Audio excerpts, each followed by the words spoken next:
Nem Argentina, muito menos Uruguai, também não houve chances para a Colômbia, nem para o Chile. Muitos desejavam uma final dos sonhos de Copa América para o Brasil, mas o destino reservou o ascendente Peru, domingo no Maracanã, às 17 horas. Para analisar a decisão, mais uma vez, a dupla dinâmica, Gustavo Luquezzi e Fernando Barros. Amigos, eu estava, antes de preparar aqui o programa, né, a gente se organiza, né, para fazer as perguntas, para botar os temas aqui. Você preparou quantas piadas com o Peru? Então, aí é que eu quero dizer, eu já estava colocando para perguntar a vocês qual era a posição do Chile na posição, no cenário do futebol sul-americano, caso vencesse o Peru. Só que mudou tudo completamente ontem. A vitória surpreendente do Peru, né, lá na Arena do Grêmio, em Porto Alegre. Aí eu vou inverter a pergunta agora, vou começar por você, Lucas. Qual a posição do Peru ao vencer o Chile, que ninguém esperava? Se você acha que o Peru está ocupando uma lacuna que, por exemplo, poderia ser do Chile, né? Naturalmente, né? Realmente as coisas... Não, é azarão. O Peru continua sendo azarão. A gente esquece às vezes que o futebol sul-americano oscila muito. Fora Brasil e Argentina, o próprio Uruguai oscilou muito. Passou muitos anos embaixo, Pois né? é. O Peru, ele... Não era tão absurdo o Peru dar no Chile. O Peru foi para a última Copa, o Chile não. Só que o Chile tem muito mais bagagem e nos últimos anos tem muito mais conquistas que o Peru. É bicampeão da Copa América e da Copa América Centenária. Só que essa geração do Chile está um pouco cansada de guerra, né? Está um pouco já em declínio. Não que o Peru seja um grande time, para mim continua sendo azarão. Mas ele se coloca numa posição de time valente, de time guerreiro, coisa que você pegava do Uruguai, você pegava da Argentina, Colômbia não, Colômbia sempre foi uma coisa mais técnica, menos garra em si. Mas o Peru se coloca hoje como uma seleção valente, para mim é isso. Agora, dizer que o Peru teve uma evolução, não, ele jogou com o regulamento de mata-mata ali. A Copa América passavam 2 de cada grupo e 2 melhores terceiros, então ele foi ali naquele embalo do regulamento, mas dizer que é uma grande seleção para mim não. Eu acho, Fernando, que o Peru se consolida assim como, sei lá, uma quarta força, uma quinta força. Concorda com o Luquezzi? Eu ainda acho que é cedo para a gente botar o Peru numa posição dessa de ser um time que chega perto de incomodar os grandes fixos da América do Sul, que são Brasil e Argentina. A América do Sul geralmente tem seleções que tem um bom período, uma boa geração é criada, e aí quando acaba essa geração passa por um período entre safras. Isso aconteceu com o Uruguai. A gente vê o Uruguai mesmo nos anos 90 era um time bem mais fraco do que a gente viu nas últimas 2 décadas. Aconteceu com Colômbia, que já teve times fortes nos anos 90 e depois passou um tempo mais fraco na década de 2000. Né? E o Peru já foi, inclusive, uma das forças do futebol sul-americano.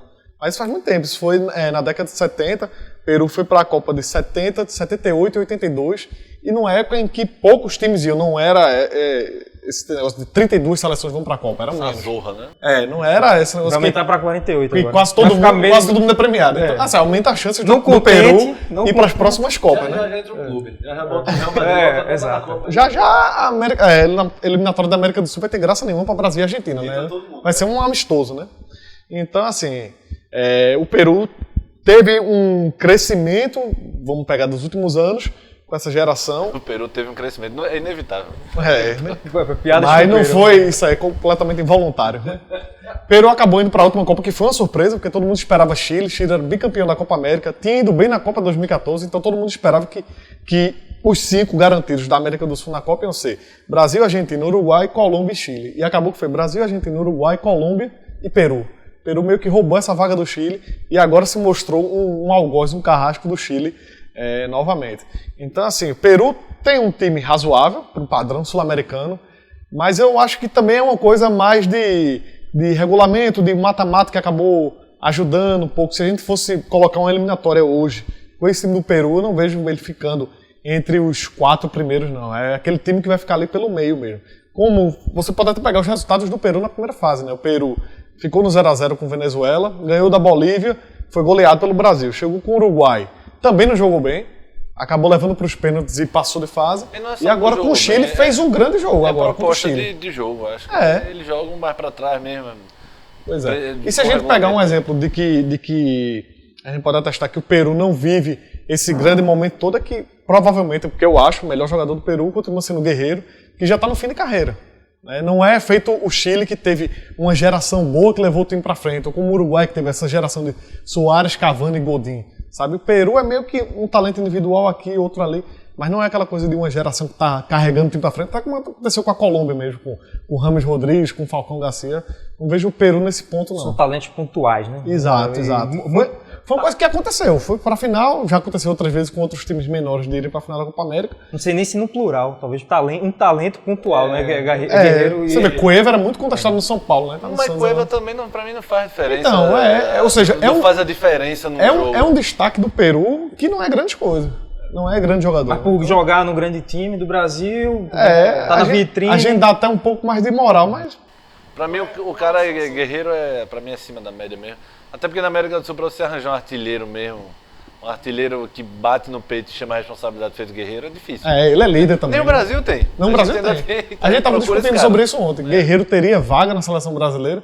Eu fiz, acho que pela idade eu acho que não, porque no Brasil, se for quando a gente pensa, um jogador brasileiro para chegar na seleção com essa idade que ele tem, com seus 30 e tantos, é muito difícil. O cara geralmente é um fenômeno. No grupo teria. Não, teria. Tecnicamente, se a gente olhando, ele teria. Como opção para um cara fixo ali. Até porque o Brasil não tem um jogador nesse estilo hoje de alto nível, não tem.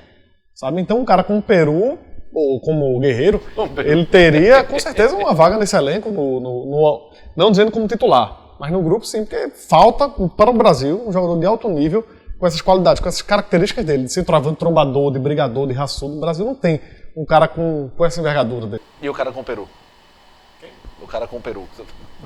Brinquei. O Guerreiro, a gente tá falando dele, ele tem 13 gols, somando todas as edições, né, que ele disputou da Copa América.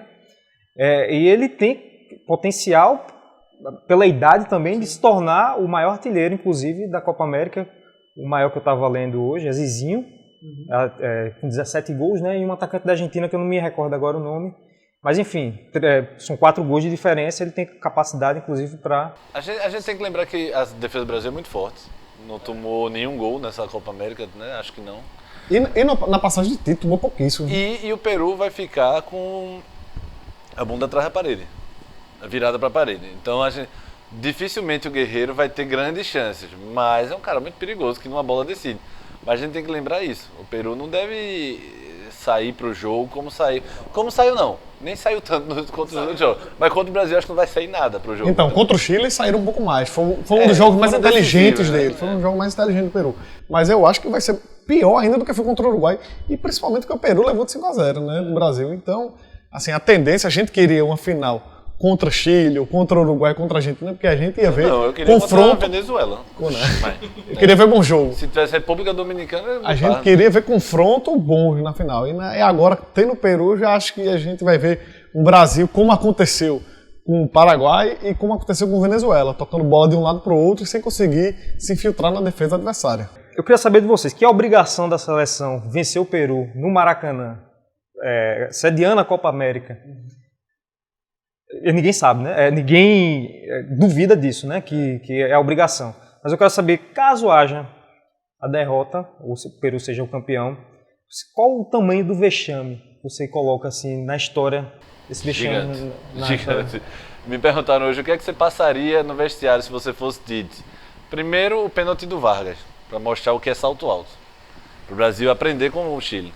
Segundo, a festa da última conquista do Brasil. Da última 2002, a Copa, né? Para o jogador ver o que é que vai se transformar o país numa comemoração. Quantas pessoas estão esperando aquilo? Uma derrota apaga tudo. Tudo proporcional. Se aquela festa vai ser gigante se ganhar, pense, se vocês perderem, pense nisso aqui tudinho chorando e o país já vive uma crise tremenda. Imagine vocês podem dar um alívio, uma chuveirada para o pessoal se refrescar um pouquinho. E eu passaria isso. Vai ser um vexame proporcional ao que poderia ser uma conquista. Para você, pegando o gancho nessa pergunta, somado a isso, pode ser também o fim de Tite, apesar de Rogério Caboclo dizer que ele está garantido até 2022? Eu acredito que depende muito do resultado na final. Se a gente encontrar uma zebra muito grande pela frente, um placar assim, em que o Brasil não tem conseguido jogar bola contra o Peru, porque futebol acontece às vezes de um time jogar muito melhor, um time superior, mostrar toda a sua superioridade em campo e acabar que por uma bola ou outra acabou perdendo, mas o time jogou bem, a torcida reconheceu que houve a competência. Por mais que o Brasil tenha essa obrigação de bater o Peru em casa, isso aí não tem discussão, né? Não é aquela coisa, o Brasil tem que passar por cima, o Brasil tem que ganhar de todo jeito, tem que ser campeão, até pelas últimas eliminações, o Brasil vem do 7-1, vem de jejum de títulos e tal, né? A torcida está meio calejada com isso, a essa obrigação, mas digamos que numa situação hipotética, o Brasil jogue bem, domine o Peru, marque até gols e tal, mas o Peru acabe vencendo ou ganhe numa disputa de pênaltis. Aí eu acho que o trabalho de Tite permanece.